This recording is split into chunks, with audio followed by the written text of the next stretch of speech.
Friends, welcome to YouTube channel Advice Academy. I am Amit Kumar Sami. I hope guys you are well and healthy. आज से हम start करने जा रहे हैं KVS 2023 का पेडागोजी सेक्शंस। उसके इम्पोर्टेंट क्वेश्चंस की एक सीरीज स्टार्ट करने जा रहे हैं।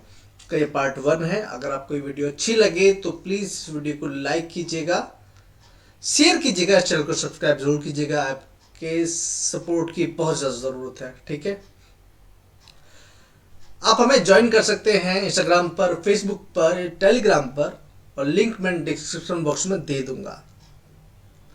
उसके बाद हम बात कर लेते हैं थोड़ी काम की। देखिए, पर जो केवीएस में क्या दे रखा है, केवीएस में जो टॉपिक है आपका, केवीएस में टॉपिक दे रखा है आपका, एक मिनट इसको मैं पेन में कन्वर्ट कर लेता हूँ पहले, है ना।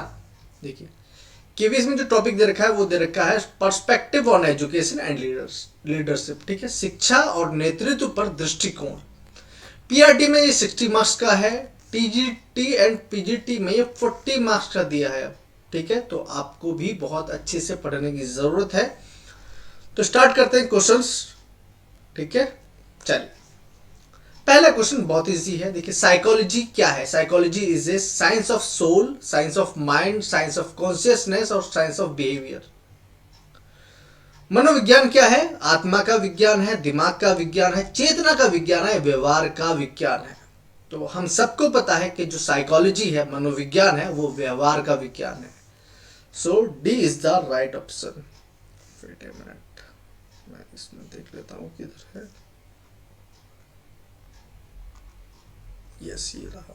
ठीक है, D is the right option. और आपको भी पता है जो साइकोलॉजी है वो 2 वर्ड से मिलकर बना है, साइको प्लस लोगस।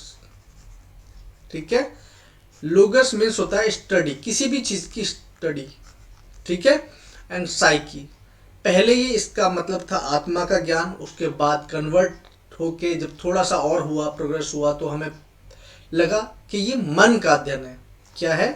मन का अध्ययन है। उसके एंड में हमें पता पड़ा, जब सब चीजें चेंज होके एंड में हम ये इस कंक्लूजन पर आए कि साइकोलॉजी जो है वह व्यवहार का विज्ञान है। ठीक है, व्यवहार का विज्ञान।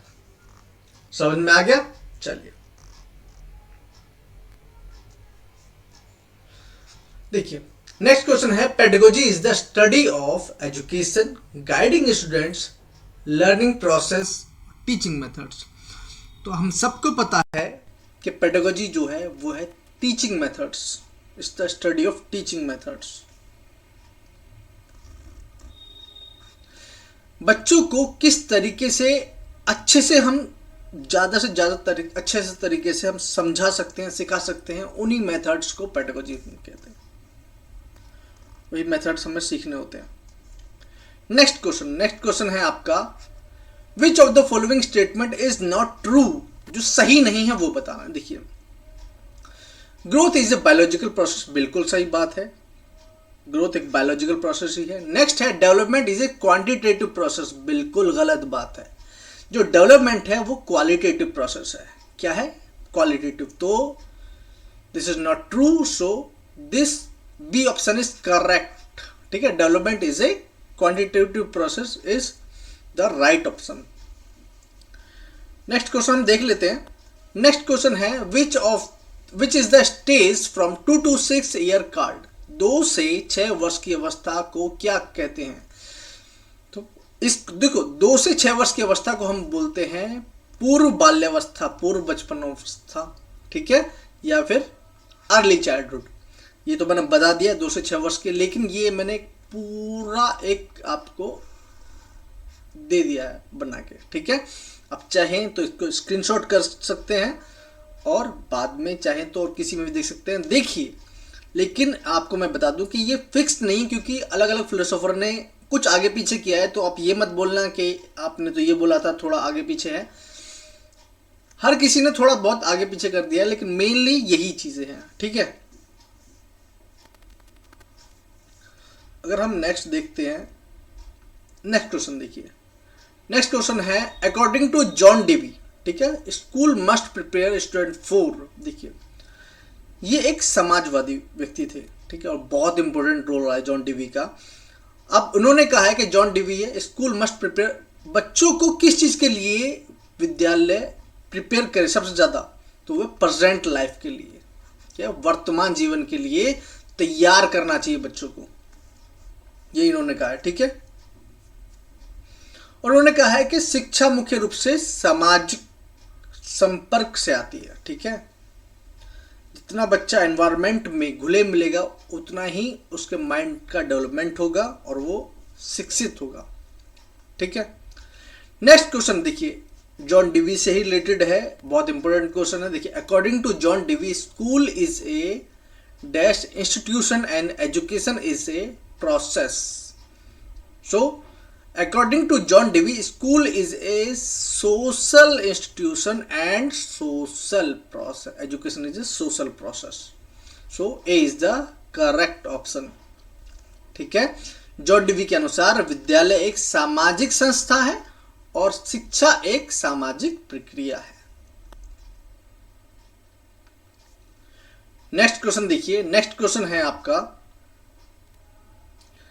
If a child has a mental as 5 and chronological age 4 what will be the IQ। देखिए, हमने सबने पढ़ा है, आपने फोड़ा हुआ है। ठीक है, सीटेट में अच्छे से देखिए, आपको पता है IQ का फॉर्मूला क्या होता है, मेंटल एज अपॉन में क्रोनोलॉजिकल एज इनटू 100। अब आप ये बताएंगे मेरे को कमेंट सेक्शन में कि IQ का जो फॉर्मूला है, फाइनल फॉर्मूला, वो किसने दिया था। ठीक है, बिने, साइमन, टर्मन और जो भी है, ठीक है, किसने दिया था।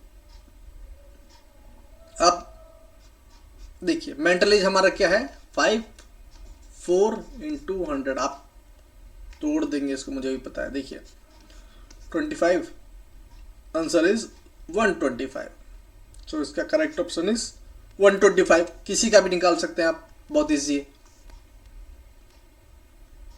नेक्स्ट क्वेश्चन देखिए, नेक्स्ट क्वेश्चन है, special education is related to education for talented students, education program for disabled, training program for teachers and training program for retarded, जो रिटार्डेड बच्चे होते हैं। अब एक बात ध्यान रखना, मैंने यहां पर तो डिसेबल्ड लिखा है, बट यहां पर मैंने दिव्यांग लिखा है। कभी भी एक जो शिक्षक होता है वो किसी बच्चे को विकलांग नहीं कहता, विकलांग नहीं कहा जाता। ठीक है, उनको दिव्यांग कहा जाता है। समझ में आया? तो इस बात का बहुत ध्यान रखना। अब जो स्पेशल एजुकेशन है, ये एजुकेशनल प्रोग्राम फॉर डिसेबल्ड, दिव्यांगों के लिए चलाया गया, 1975 से चलाया गया है। देखिए क्या लिखा है, इन 1975 education for all handicapped children act was passed. This law enabled all children, no matter how severe the disability, access to the public education that was free and appropriate। चाहे बच्चा कितना भी डिसेबल्ड हो, वो मैटर नहीं करता, बच्चे को शिक्षा पूर्ण रूप से मिलनी चाहिए और मुफ्त मिलनी चाहिए। ठीक है,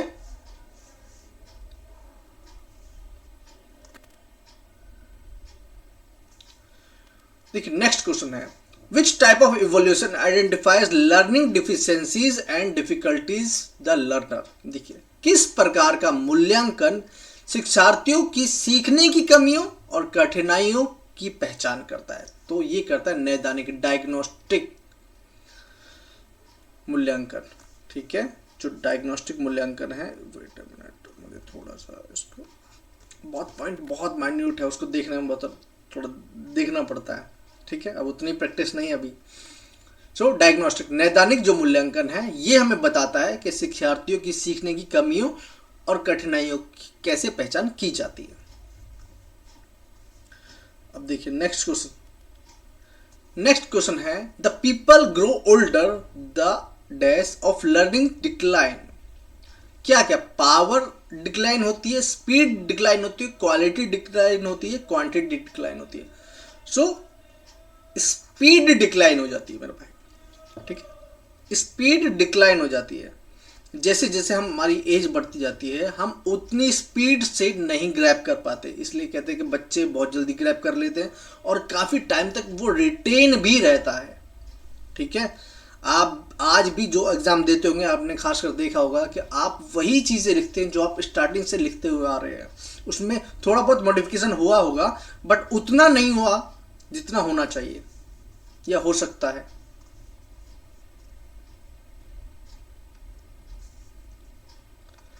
नेक्स्ट क्वेश्चन देखिए, नेक्स्ट क्वेश्चन है both the chronological age and the mental as of people is 7। ठीक है, एक बच्चा है, उसकी मानसिक आयु भी 7 है और वास्तविक आयु भी 7 है। So he may be classified into which category, किस में रखा जाएगा, बिलो नॉर्मल इंटेलिजेंस में, नॉर्मल इंटेलिजेंस में, सुपीरियर और रीजनल। देखिए वैसे तो हम सिंपली बता सकते हैं कि देखिए मानसिक आयु भी, मेंटल एज भी 7 है, क्रोनोलॉजिकल एज भी 7 है, तो नॉर्मल हो गया। ठीक है, ये हमें पता है।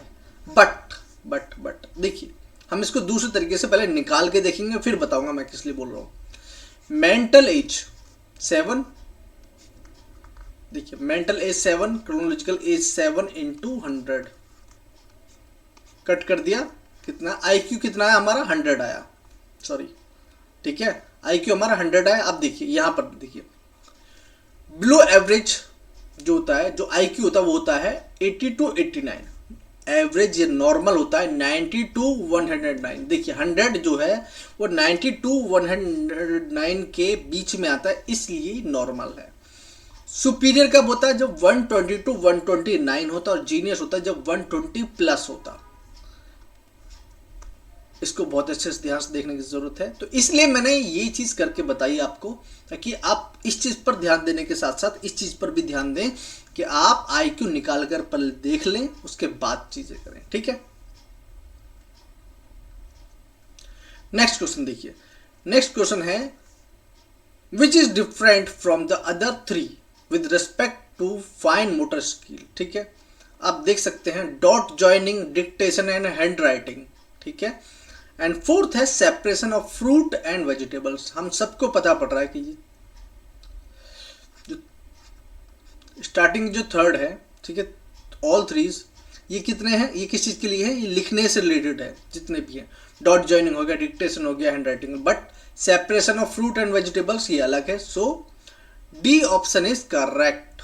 ठीक है, अब देखिए, अब आगे देख लेते हैं। नेक्स्ट क्वेश्चन है Which one of the following is not taken to be considered while preparing a blueprint for a test? जब भी परीक्षण के लिए ब्लूप्रिंट तैयार करते समय निम्नलिखित में से किस पर ध्यान नहीं दिया जाता। देखिए टीचिंग टाइम पर ध्यान नहीं दिया जाता दोस्तों।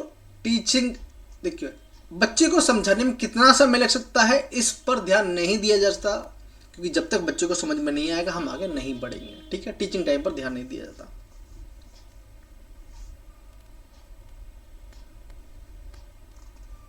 देखिए नेक्स्ट क्वेश्चन देखते हैं।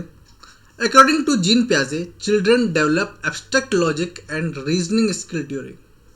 ठीक है, जीन पियाजे के अनुसार बच्चों में अमूर्त तर्क और तर्क कौशल का विकास कब होता है, तो ये होता है फॉर्मल ऑपरेशनल स्टेज में। ठीक है, अमूर्त संक्रियात्मक अवस्था के दौरान। ठीक है, so C is the right option. And उस नेक्स्ट इज, देखिए नेक्स्ट क्वेश्चन देख लेते हैं। नेक्स्ट क्वेश्चन है आपका, the teacher studies people group behaviour mainly by which of the following method. मतलब अगर आपको बच्चों के ग्रुप का अवलोकन करना है, ठीक है, उनका व्यवहार का अध्ययन करना है, तो क्या सबसे सही तरीका होगा। साक्षात्कार, इंटरव्यू नहीं, क्योंकि इंटरव्यू हम 1 by 1 लेते हैं। ठीक है, एक्सपेरिमेंटेशन में भी वही होता है, केस स्टडी में भी वही होता है। अगर हम किसी ग्रुप का करते हैं तो उसको हम कैसे कर सकते हैं, सिर्फ और सिर्फ ऑब्जर्वेशन के थ्रू कर सकते हैं। सो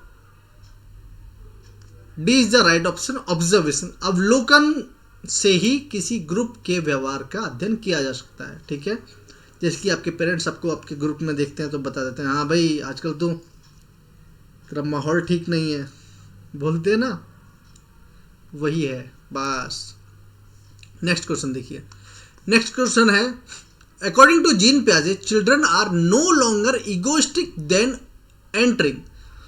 किस में, कंक्रीट ऑपरेशनल स्टेज में।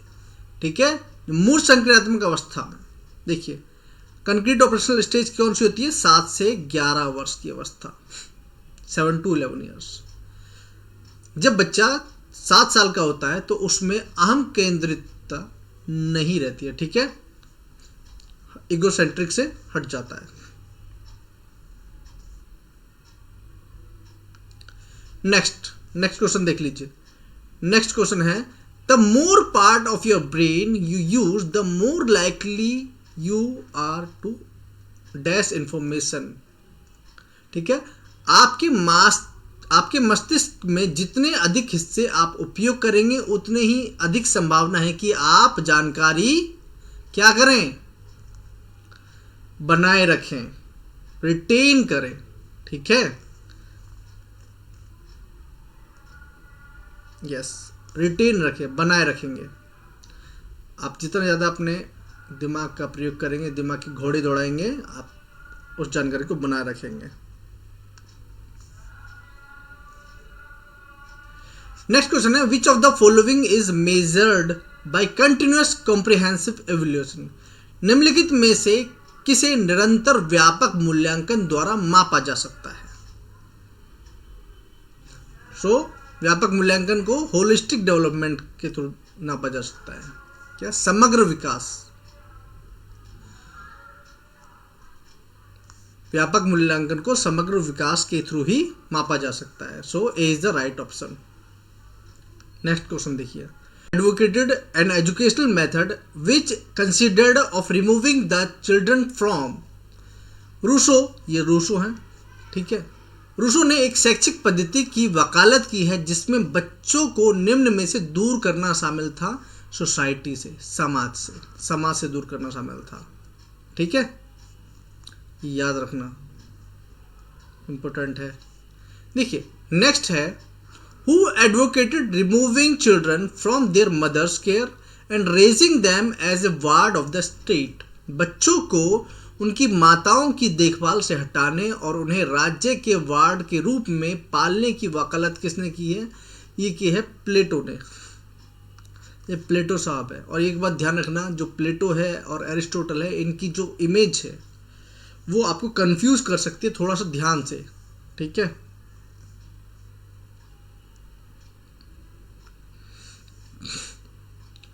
नेक्स्ट क्वेश्चन देखिए। Next question, the Waldorf education approach emphasises a balanced development of. देखिए वाल्डोर्फ एजुकेशन क्या है? वाल्डोर्फ एजुकेशन ये बताती है कि आप अपने जो शिक्षा उन पर थोप नहीं सकते बच्चों पर। बच्चों का जो इंटरेस्ट है आपको वो सिखाना चाहिए, आपको उनके इंटरेस्ट को आगे बढ़ाना चाहिए। ठीक है, ये वाल्डोर्फ एजुकेशन है। तो इसमें किस किस चीज़ का इस्तेमाल होता है और विकास होता है? तो ये होता है D option, head, heart and hand. ठीक है, सिर, हृदय और हाथ का। नेक्स्ट क्वेश्चन है देखिए। Plato believe that talent and intelligence are not distributed genetically. Plato कहते हैं कि अनुवांशिकता, ठीक है, क्या है कि जो टैलेंट है वो अनुवांशिक रूप से वितरित नहीं होता। ऐसा नहीं है कि अगर इंटेलिजेंट होगा तो उनकी संतान भी इंटेलिजेंट ही पैदा होगी, वो बाद में भी चेंज हो सकता है। जरूरी नहीं कि वो एक जो बुद्धिमान है उसका बच्चा भी बुद्धिमान हो, मूर्ख भी पैदा हो सकता है, इसमें कोई दो राय नहीं है। नेक्स्ट क्वेश्चन है, अब priori knowledge is knowledge that is known independently of. प्राथमिक ज्ञान वह ज्ञान है जो स्वतंत्र रूप से जाना जाता है। कैसा? एक्सपीरियंस पे। देखिए अब यहां पर दो हैं, वो मैं बताऊंगा क्या है, आप पहले सुनिए। जो प्राथमिक ज्ञान होता है वो क्या होता है? अगर किसी भी चीज़ को अगर आप देखते हैं तो उसके बारे में जो आपको पहले से ही दूसरों के एक्सपीरियंस के थ्रू पता है वो हो गया आपका प्राथमिक ज्ञान। ठीक है, बट क्या है? एक्सपीरियंस के थ्रू पता है। ठीक है, उन्होंने जो एक्सपीरियंस किया है, अगर कोई बुक है या फिर कोई वायर है, आपको किसी ने बताया कि इससे करंट लगता है या फिर अगर कोई गर्म चीज़ें इससे जल जाते हैं, तो आपने उनका अनुभव लिया है। ठीक है, तो ये क्या हो गया? एक्सपीरियंस के थ्रू ही। बट कौन सा एक्सपीरियंस? दूसरों का एक्सपीरियंस। नेक्स्ट क्वेश्चन देखिए। नेक्स्ट क्वेश्चन है पोस्टीरियरी। ठीक है, पश्च ज्ञान वह ज्ञान है जिसके द्वारा जाना जाता है। किसके द्वारा? ये भी एक्सपीरियंस ही है। ठीक है, आपका ये भी एक्सपीरियंस ही है, बट ये कौन सा एक्सपीरियंस ही है? खुद का एक्सपीरियंस है। उसके बाद हम अनुभव करके देखते हैं कि आखिर ऐसा होता है या नहीं। अब झटका लगा तो समझ जाओ कि ये सही बात है, नहीं है तो अपना एक्सपीरियंस अलग हो सकता है कि ज़रूरी नहीं है ऐसा है। और कोई कहने लगे कि किसी कंट्री के लोग बेकार हैं तो ज़रूरी नहीं उस कंट्री के लोग बेकार ही हों, आप अपना भी एक्सपीरियंस देख सकते हैं ना। तो वो चीज़ बात है। बट दोनों में क्या है, पश्च ज्ञान और पूर्व ज्ञान, वो प्राथमिक ज्ञान में दोनों में एक्सपीरियंस ही मैटर करता है।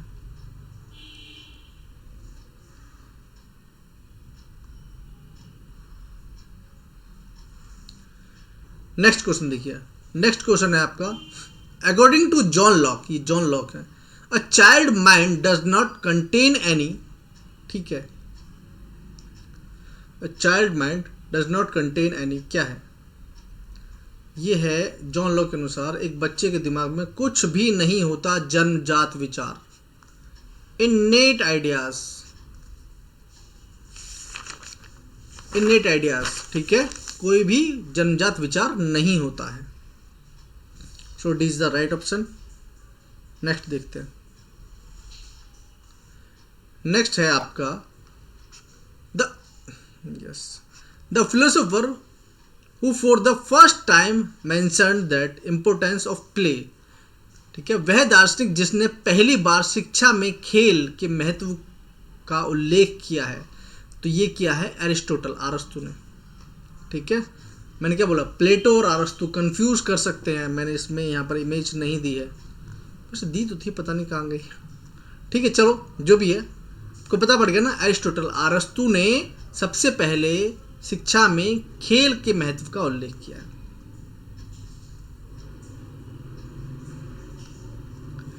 नेक्स्ट क्वेश्चन देखिए। नेक्स्ट क्वेश्चन है, the concept of pragmatism in educational philosophy says that education should be about, शैक्षिक दार्शनिक में व्यवहारिकता की अवधारणा कहती है कि शिक्षा के बारे में होना चाहिए, क्या होना चाहिए, लाइफ एंड ग्रोथ, ठीक है, शिक्षा के बारे में क्या होना चाहिए, जीवन और विकास।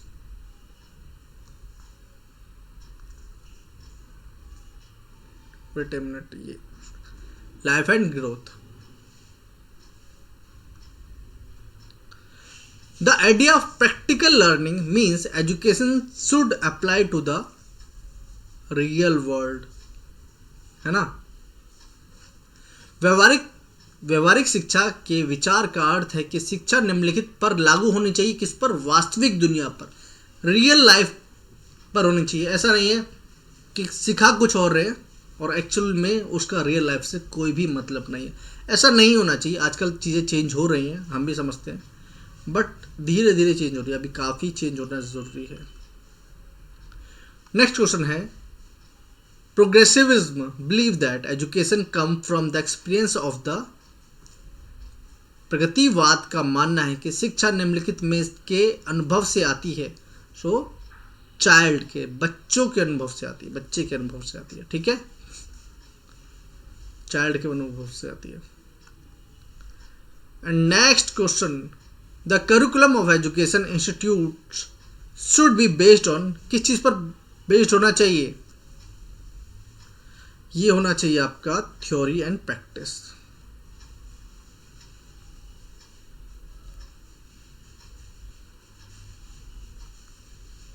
सी इज द राइट ऑप्शन।